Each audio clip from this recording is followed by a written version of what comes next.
Hey, Pat and Doug here with another episode of the Wealthy Gym Owners. And basically, I want to just ask Doug to share some quick takeaways. Doug does the bulk of the coaching, especially the one-on-one stuff with our Project 500 clients. And if you've not seen any of the stuff where we've shared, I mean, their progress has been astounding. I mean, we've had the average growth during the first 5 months in the program is over $8,000 a month in monthly revenue added, which if the average gym joining that program was doing about $15,000 a month, I mean, a 50% lift in less than half a year, honestly, is probably unheard of, unmatched. And I've been doing this for a long time. So, I mean, Doug, you're seeing it firsthand. You're helping people craft kind of their monthly priorities. What are the 2, 3, 4 most important shifts those guys are making to see this kind of progress?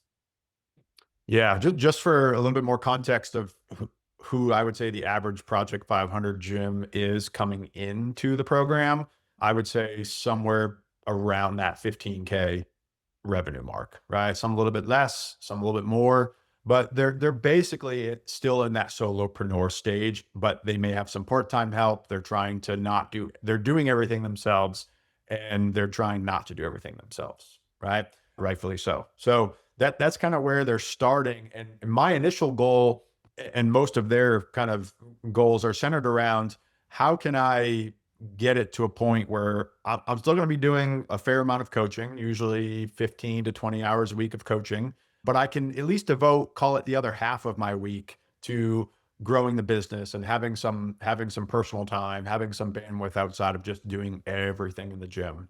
So the first thing we typically always start with is our weekly scoreboard rhythm. So I think accountability and knowing your numbers, I've kind of found a way to the best folks in that program every Friday send me a screenshot of their scoreboard. And I think about that as like taking your vitals, right? Like it's not something that there could be more issues going on, but if your vital signs are off, like your blood pressure's high, there's probably an underlying issue there, right? And so the best ones, the ones that have been seeing these big jumps, yes, we're implementing systems, yes, we're implementing tactics, but there's first just the straight accountability of, hey, here's where my business is at this week, every single week, and taking that time to have that accountability. So we build that rhythm in right away, making sure they know how many leads they're generating, how many appointments they're setting, how many new clients are signing up, how many people are leaving, et cetera. And making sure that's not just a random thing, but a once a week thing. And I think to be fair, not everybody in the group is crushing it. That's just like all of your clients are not crushing it. But I look at the ones that are having the best success, the most growth, and it's definitely the ones that are staying on that weekly accountability rhythm. The second thing I would say is crafting a reasonable monthly marketing plan. So going from sporadically marketing or not marketing at all, which is actually probably more common for this level of gym owner, is because you're so burdened by the day-to-day operations, marketing is like you want to do it, but you just don't have the time to do it. And so taking a planned out approach rather than a reactive approach or proactive approach and saying, okay, it's now mid-July. I'm going to start to map out what I'm going to do for my August marketing plan. And so having a realistic monthly marketing plan with these are the 3 to 5 things that I'm going to consistently implement throughout the month. These are the offers I'm going to send out. And certainly that's where the coaching comes in of what those are and how to send those, when to send them, where we're sending them, et cetera. But those two by and large stand out as probably the top two. Awesome. So we see a lot of people, obviously they've had some substantial growth. What percentage of the people that you've seen make these jumps have had to kind of make that shift to having full-time team members or kind of just getting more help in that sense? I mean, because it seems like once those first two are locked in, then the capacity becomes a little bit more of an issue. Yeah, for sure, and that's certainly the next. I think business and gym ownership, entrepreneurship is all just about problem solving, and we're always going to have problems to solve. And so, if you know your numbers and you consistently market, after a couple months, what's going to end up happening is you're going to become busier, and thus you're going to need help. And so, typically, for most of these folks, they're starting out with part time help. I typically like, for example, one of our clients, he's still coaching 15 to 20 hours a week, but he's not coaching. There's certain days during the week where he's not coaching in the evening. So he can be done by lunchtime and have the rest of the second half of the day. Or there might be a day where he doesn't have to come in until 9, 10 o'clock so he can take his kids to school, and kind of some of the more personal benefits as well.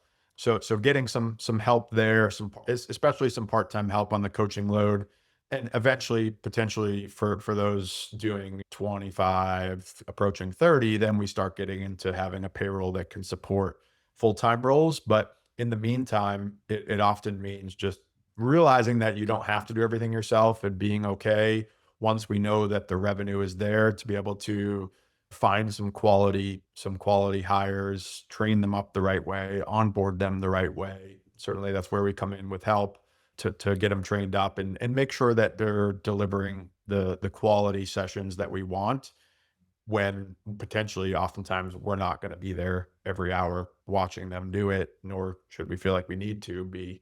And so making sure those standards are clearly communicated and practiced, and making sure the coaches are living up to the experience that the owner wants them to. So really, I mean, I think we planned for this to be a shorter episode because I think it's important that people understand that there's not some magic, there's not some mystery to making that kind of jump that we've seen so many people make. It's like, let's get some foundational elements in place, and it's this sequential kind of build that allows people to maybe stop spinning their wheels, start seeing progress month after month, start to kind of re-engineer a business that likely looks a lot more like what they envisioned when they got into business in the first place. Yeah. Yeah. Yeah. I think to add a fourth, it certainly sounds very obvious, but the engagement level of like there's definitely a correlation to how much they engage in the program and their success.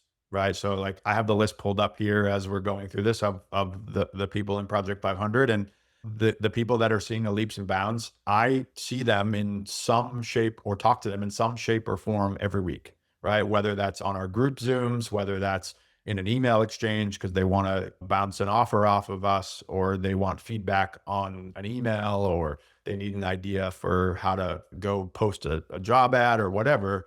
They're proactive about making sure they're involved every week, versus the others that have been more of a plateau, is they might go 2, 3 weeks without engaging. And although in the big picture, that's not a lot. When you're trying to get momentum, it's like a client, right? With our clients, we want them to train. I'd rather have a client train twice a week, every week, than 5 times the first week and then not see them for a month, right?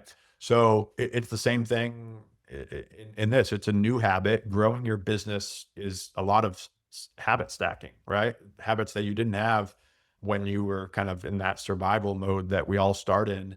And so if you can stack those habits, that's going to take weekly involvement. So just the engagement, making sure you're in whatever you're trying to do, you're certainly in some shape or fashion every week engaged in it. Awesome. Well, Doug, I appreciate you unpacking some of this. Again, I mean, that's probably why this episode's designed to be pretty simple because, man, a lot of the things that we need to do to make progress are not complicated. They're just basics done consistently. So I appreciate you pulling back the curtain on some of that stuff. And that's Doug and Pat with another episode of the Wealthy Gym Owners signing off.